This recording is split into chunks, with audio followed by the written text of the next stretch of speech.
Hello, welcome to White Birch Tarot and Astrology. This reading is for Pisces, Sun, Moon, Rising. If you know your other planets, you might check Mercury, Mars, Venus as well, if you have any of those in Pisces. And I'm doing this for Venus conjunct Chiron at 25 degrees of Aries, which actually happened today, June 1st. I can't believe it's June already. And I did a video a couple nights ago, so please look for that. It's called Venus conjunct Chiron, because I explain what that means, because I realized I was going to have to explain it 12 times, so I did a video. So please watch that before you watch this, so you'll know what I'm talking about, because Chiron is the wounded healer, and it represents the place in us where we're the most wounded, and Venus is, of course, relationships, and who you love, how you love, what you love. So this is a time when we are dealing with healing our primal wound and looking at it, and it comes up, and so anyway, please watch that first. And right now, let's see, Pisces you have the north nodes in your sign at 23 degrees approximately. And so that's kind of a positive thing. It's challenging because your challenge is to find your way forward. It's challenging for all of us. It doesn't mean your personal north nodes are there, but that's for everyone, for the collective. We're all, supposed to be thinking about how we move forward as a unit, as one with everything. And so that's kind of a planetary challenge, I guess you could say. But so that's in your sign, which I think gives you a little bit of a drive to find where you want to move forward. But again, it can also be challenging. And this Venus conjunct Chiron energy is in Aries, and you're 30 degrees from that. It's at 25 degrees Aries. So if you have anything in the later degrees of Pisces, you're in good aspect to this conjunction. But again, it's a challenging conjunction, and we still have your ruler Neptune at 1 degree of Aries.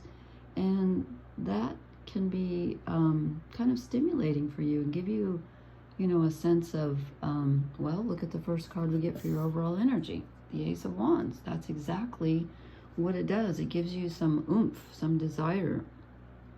Your get up and go is back. After having your planetary ruler in its own sign of Pisces for a while, and you had Saturn move through your sign, and they're both going to move back into Pisces. Let's see, Saturn goes back into Pisces September 1st. And why did I not write down when Neptune goes back in? Oh, I forgot to. I thought I had a piece of paper with that on it. Well, I'll have to put it in the comments because I don't see it.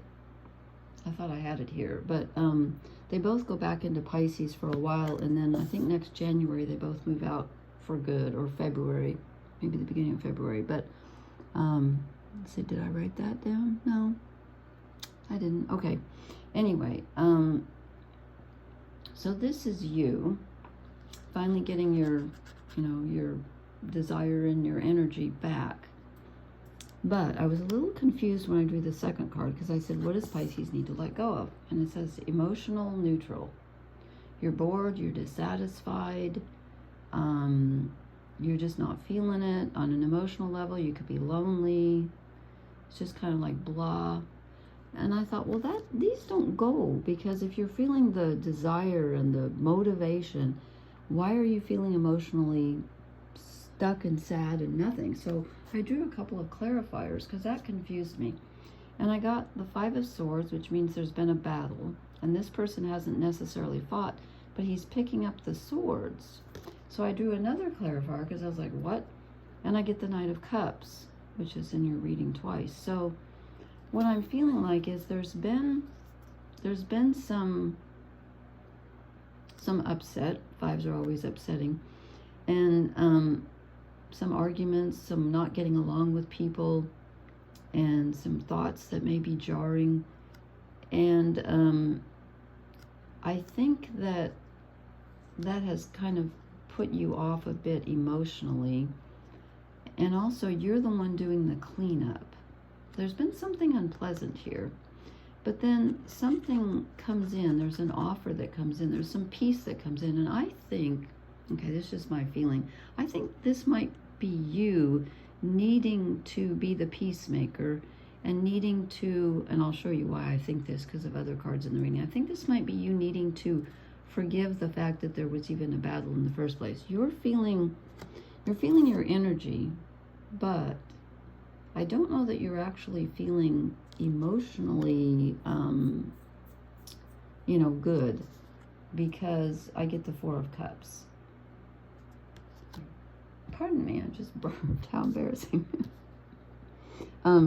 Because I asked, what does Pisces need to move toward? And I get the Two of Cups. You need to move toward union.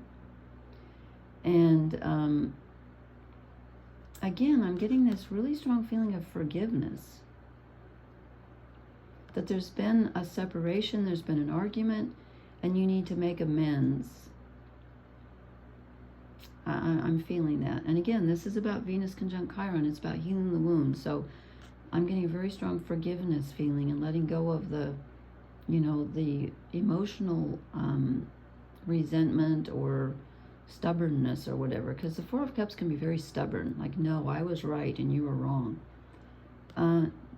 You're not going to have any satisfaction until you let that feeling go. Forgive. I'm getting a very strong download of forgiveness here. Sorry, but that's what I'm getting. So you're passionate. You want something. You want a relationship. You want some movement. You want some forward movement. But emotionally, you've got to get out of this emotional apathy and stubbornness, because they're not, if there's been a wrong done to you, and we've all had wrongs done to us, that's what Chiron's all about, the wound.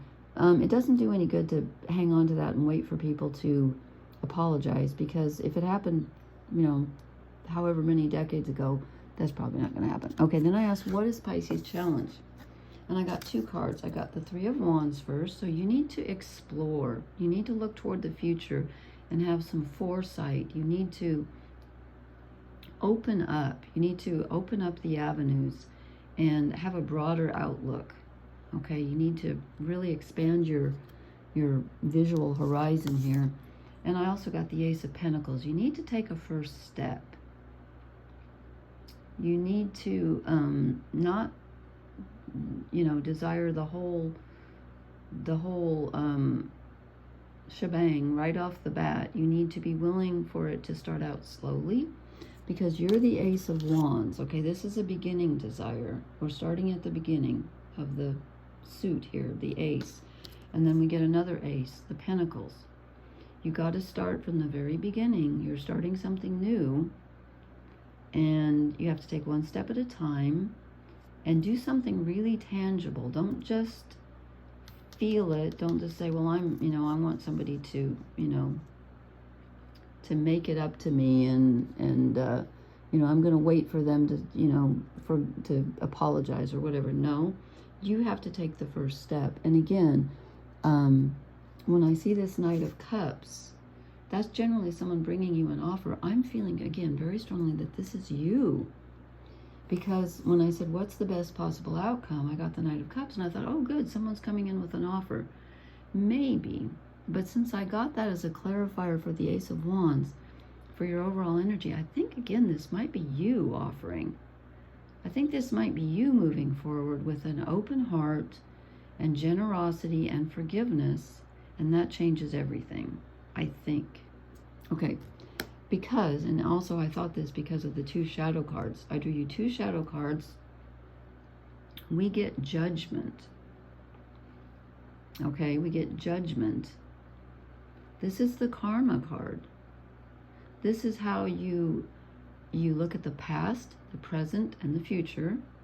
And as I said, the primal wound has generally happened in the past, usually when we're children, when we have no control. This is letting it go, letting it be okay, You look at the past, present, and future, but you don't get stuck there. You rise above. You rise above the karma of the past. And right now, you're not doing that right now, which is, I think, why you're the Knight of Cups and why you need to move toward the Two of Cups. You need to release. You need to rise above what happened before. And then look at the second shadow card, the 2 J words, justice. Yeah. You're looking for justice, but that's a shadow aspect because, you know, this is not the plane where we usually get justice, frankly. Honestly, it usually isn't. You know, you can say, well, I have really bad karma. I wonder, you know, why are bad things happening to me? I've always been a good person. Well, because we don't get to really understand that here. And it isn't always fair. In fact, it doesn't seem fair to me most of the time. Sometimes it is, sometimes it isn't. In fact, fair is not the right word because it isn't. We get good and bad. The rain falls on the just and the unjust alike. But this is your shadow side. You want this. You're like, no, I'm judging this. You're judging it too harshly, though, I think. You know, you're the one that had to pick up this, or needs to pick up the swords from the battle, but you're the one that needs to make the offering. I'm feeling that very strongly. And if you do, I think all will be well, because that's your highest, you know, the best thing that can happen to you. I think this is you coming forward. Okay, then I drew a fairy card. And again, if you're watching this and you've had anything in Aries, Taurus, Gemini, or Cancer, I didn't draw fairy cards for them and I feel bad, so I might do that. Probably won't do it till tomorrow, but you get the Queen of Passage. This is an excellent card. I'm going to read just a little bit from the book on this. This is the Brian and Wendy Food, Heart of the Fairy Oracle. Okay, the Queen of Passage is surrender, transition, and trust. Okay, that sounds good. All things change. All situations move from one phase into another. Sometimes those transitions are difficult.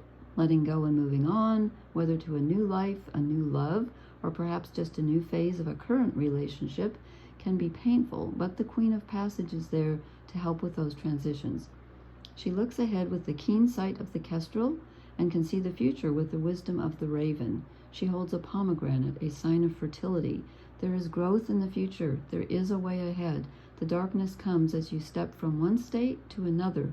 The moment of passage between the past and future, between the worlds themselves, is a moment of surrender. That's the Judgment card.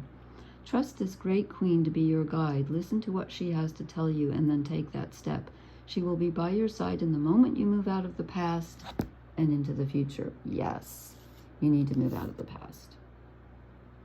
Stop waiting for people to apologize or for things to have gone differently, because that's over. And justice is not up to you. Okay? So you've got good things ahead of you. You've got union, perhaps on an inner level, an outer level, or both. And, you know, it's a positive reading, but it is challenging. It is challenging for you. You're the Ace of Wands. Your challenge is to ground that and take a step toward achieving your desires, and don't wait for justice, because you know that just doesn't usually happen. Okay, please leave me a comment. Let me know how this resonates, and please hit the like, share, and subscribe buttons. I will be posting again on, let's see, June 9th, Jupiter moves into Cancer, and on June 11th we have a full moon in Sagittarius. So, and please don't forget to watch the video that I posted a couple nights ago about what I'm talking about here with Venus conjunct Chiron. Okay, thank you so much. Thanks for listening. Blessings. Good night.